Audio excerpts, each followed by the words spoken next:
Good evening. I'd like to welcome everybody to the September 26th River Falls City Council meeting. First thing we're going to do is stand and say the Pledge of Allegiance.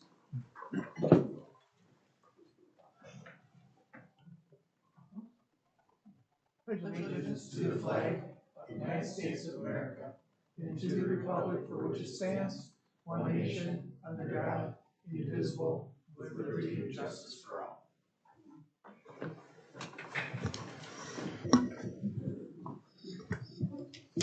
Okay. Christie, can I have a roll call, please? Bierstead. Here. Bjork.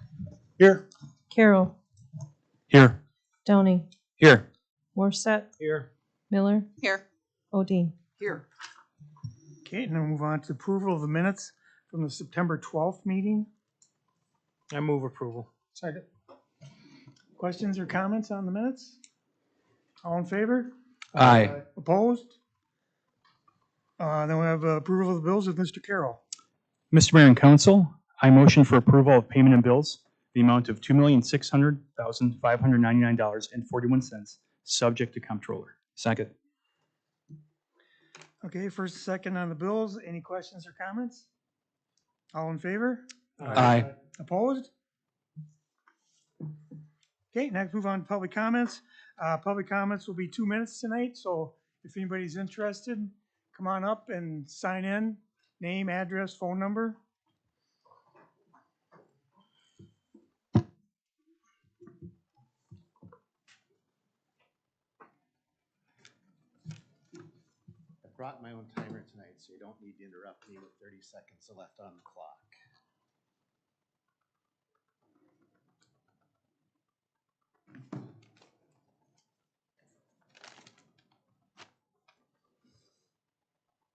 I've appeared many times before you in the last year. It's clear the members of this common council do not want to hear about how the new no camping ordinance criminalizes homelessness.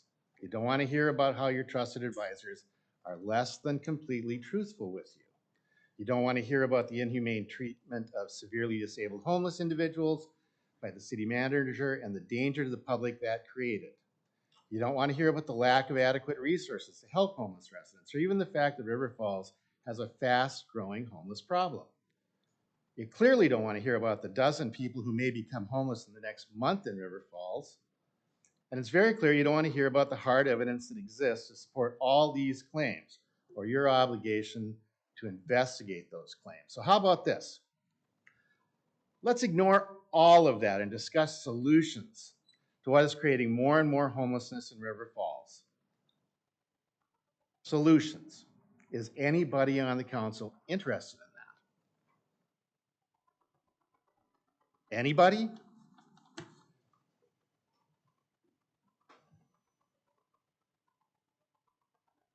Anybody? Any signal whatsoever. Blink, nod your head. It's your Point job of order. to This is create- not a time for council to speak. This is public comment, so we will not comment during public comment. Well, Just so you Mr. understand. Caro, you commented during public comment. There's no reason that you can't. You can certainly nod. You got 30 seconds. Thank you, I can see that. So there's nothing holding you back from saying, yeah, we're interested in solutions. Nothing at all. Thank you. Okay, anybody else have anything like to say?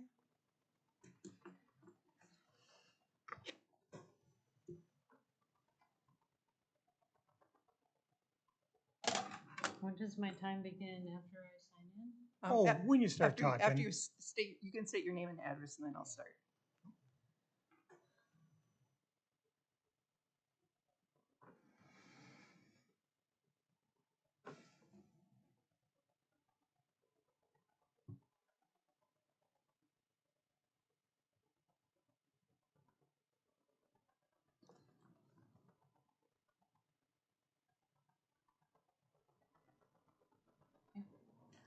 All right. Okay. The bottom line, I'm Ayana Raven Benitez. I have an address on Main Street. I'm a resident here.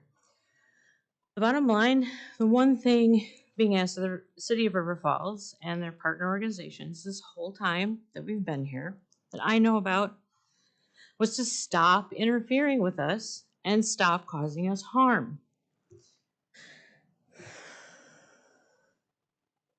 To stop harassing us and stop intimidating us in various ways. There's a lot you don't know about. I haven't really been offered an opportunity, although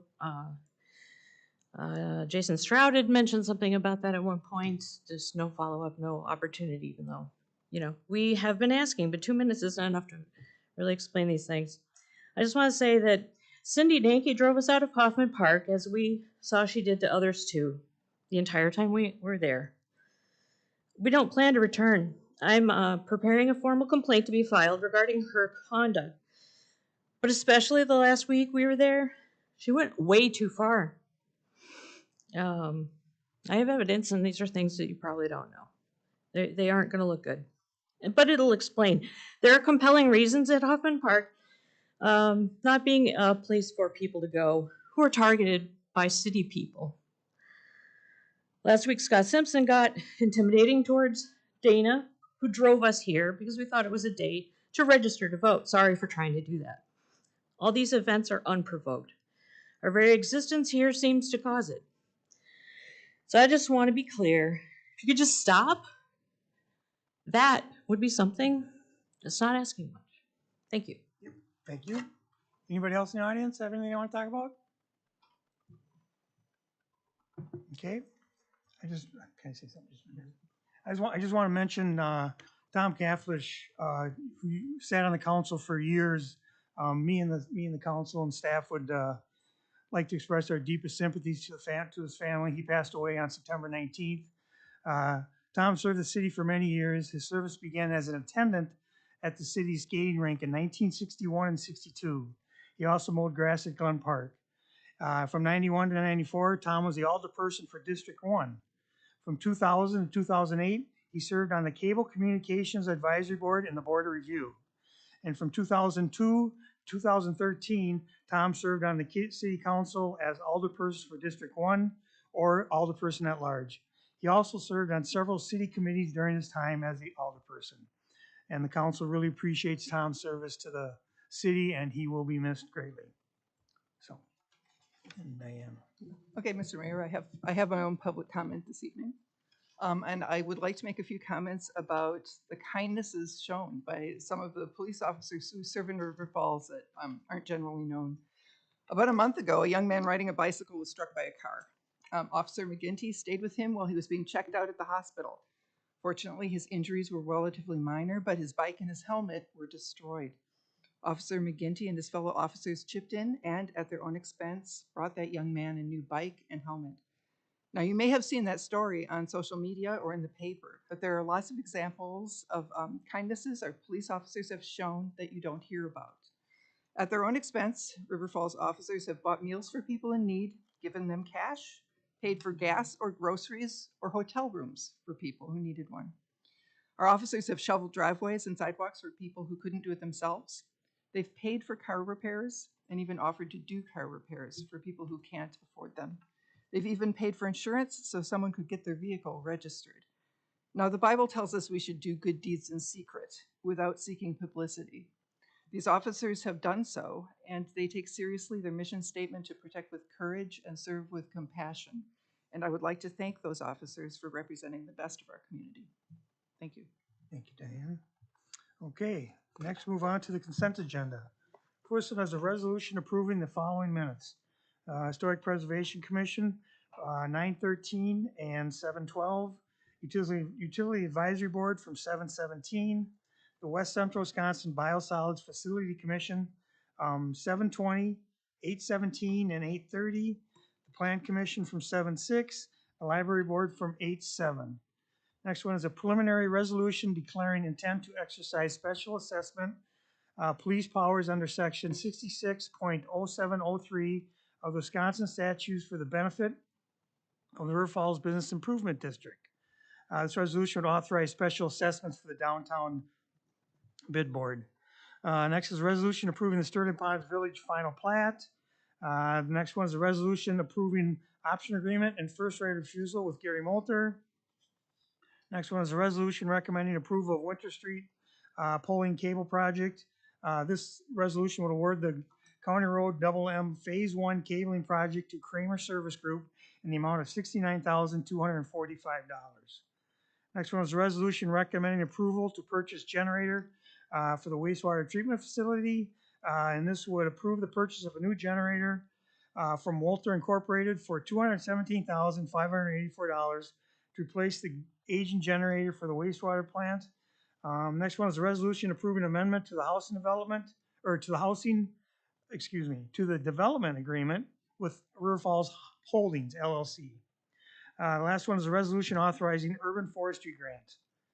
And does anybody want to pull anything? Mr. Mayor, I'd like to pull number 4. 4, okay, And 8. okay. I'll take a motion on the rest. Mr. Mayor, I move approval of consent agenda items 2A through E, 3, 5 through 7, and 9. Second. First and second, questions and comments, anything else? All in favor? Aye. Aye. Opposed? Okay, Mr. Downey, you, number 4. Number 4 is resolution approving Sterling Ponds Village final plat. I just have a couple questions for our city administrator tonight. And my first question is, I didn't see any covenants or any discussion about that in the packet, but is there items such as covenants that might be with this build out? I can't speak specifically. Covenants is not something that would be required or regulated by city staff. I know city planner Emily Shively's here. If you have questions or general questions about covenants, but I'm not aware of. The council isn't being asked to approve covenants, nor are you extending your authority to deny covenants. That's something that's typically done privately. I noticed it wasn't mentioned in the packet, so I was kind of curious if maybe we could list those in the future just so we're aware of them.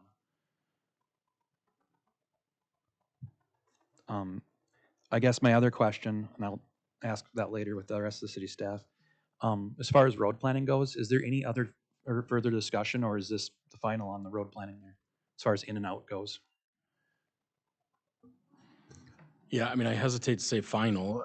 The council and plan commission have authority with private landowners to change things over time, but as we understand what this developer has fully developed, there's gonna be limited available lots, so I don't think there's gonna be significant changes that the staff would propose to the access. But there's still a lot of land there, so I guess I would hesitate to say there'll not be any changes to the roads there I would agree with you. over time.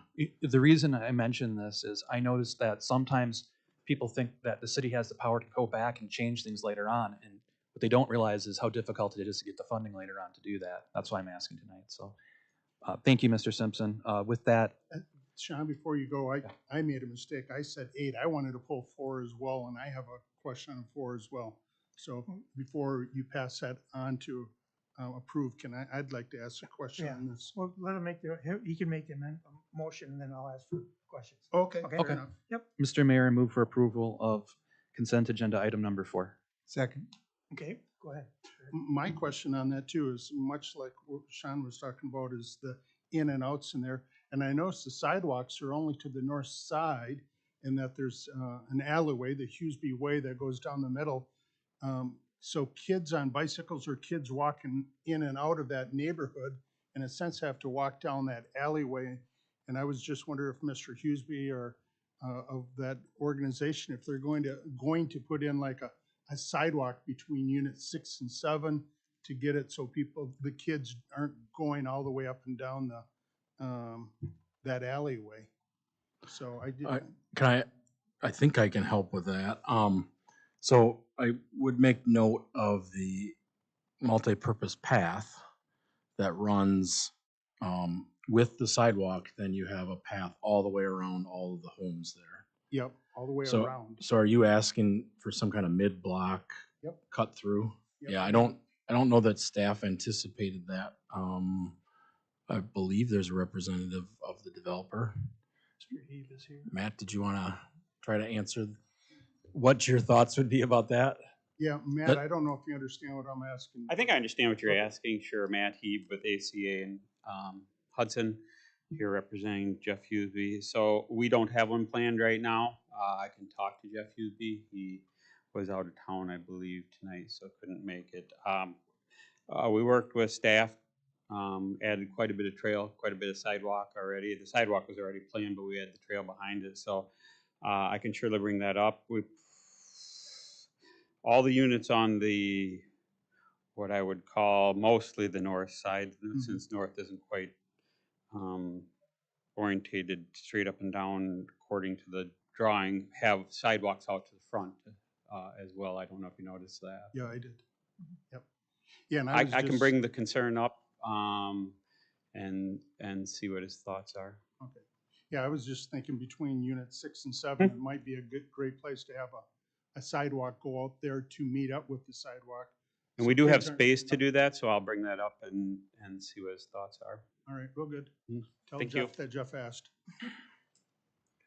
And council member, you understand that that isn't in the form of a requirement as it currently stands. So if you want to make it a requirement, then an amendment would be in order. At this point, it's a request to the developer.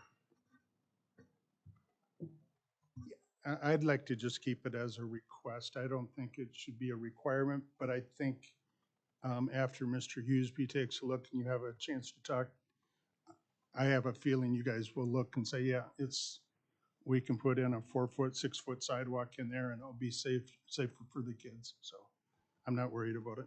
You guys will do what's right.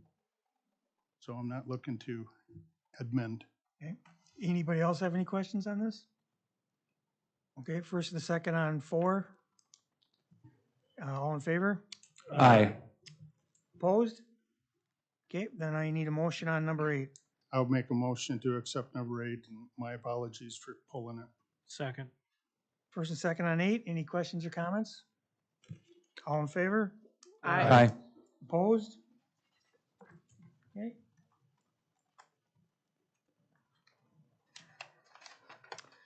Next is a resolution accepting the 2023 through 2025 strategic initiatives, and City Manager Swipson's going to give us a little presentation. I can give it from here unless you want me to Oh. give the presentation up front. That's fine. So what's in front of the council is approving the 2023 to 25 strategic initiatives. This is an outline or a work plan of what the council considers to be the, in conjunction with the administration and our workshops that we've had together, what the priorities for work will be over the next 2 years. The lack of some item being on this plan doesn't mean it's not going to happen. I mean, we don't have plow the streets and patrol the streets on here, but those are day-to-day activities of those departments. These are 11 initiatives that the council wants specific attention to and would be prioritized for resources, both with staffing and financial resources. It would include starting a preliminary analysis and preparation for the Main Street Corridor Plan, initial design and engineering for the fire station. Those are the 2 things that have been added since the workshop, where we believed council had reached consensus on the item. So those are the 2 adders. I can quick read for the record the other items. So conduct the 2025 community survey, obtain the hydroelectric relicensing from FERC, continue with the Connect River Corridor Plan, including specifically the U.S. Army Corps of Engineers feasibility study, continue to assist the UWRF with the Science and Technology Center, completing phase 1 of Man Valley Corporate Park, working on a cooperative boundary agreement with the town of Clifton, preliminary analysis and preparation for the Main Street Corridor, which we talked about as an adder from the workshop, construct and begin operations of the biosolids processing facility at the wastewater treatment plant, updating the fiscal plan for years 2024 to 2028, completing Powell Avenue Bridge construction, completing the Wasson Lane urbanization, and again, adding the fire station initial design and engineering. So the council can accept these, amend them, or otherwise modify or send back to staff, but staff would be seeking acknowledgement of these priorities. Okay, I'll take a motion on this. I make a motion, we accept the resolution accepting the 2023-2025 strategic initiatives. Second. Questions or comments? I just had a quick comment. So I just want to commend staff. I think it's good, and I appreciate the metrics that are put on here, and allows us to the extent that we remember that we ratified this, we can come back and look at it, and it just lets us have benchmarks. So this is a good strategic plan and scorecard. I'm thankful for the work that goes into it. Anybody else? All in favor? Aye. Opposed? Next, we got some reports. The 2023 Strategic Initiative Update for first and second quarters. If anybody had any questions on this? Otherwise, we'll move into the Comptroller's report with Ms. Odine. Yep, the Comptroller's report for August 2023. General fund revenues through the end of August were $9,847,409, or 77% of total budgeted revenues for the year.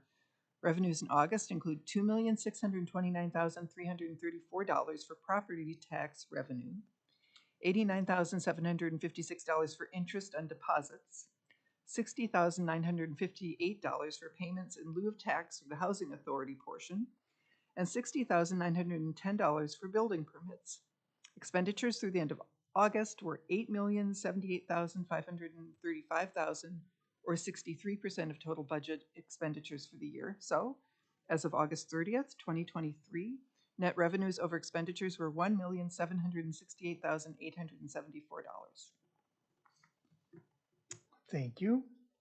Next, we'll recess into closed session per Wisconsin State Statute 19.851E for the following purposes: deliberating or negotiating the purchasing of public properties, the investing of public funds, or conducting other specified public business, whenever competitive or bargaining reasons require a closed session. To wit, University of Wisconsin River Falls Science Technology Partnership. I'll take a motion. Mr. Mayor, make a motion, we move into closed session. Second. Christie, you can have a roll call, please? Odine. Yes. Downing. Yes. Morissette. Yes. Miller. Yes. Carroll. Yes. Bierstead. Yes. Bjork. Yes. Okay, we will go into closed session. The council have any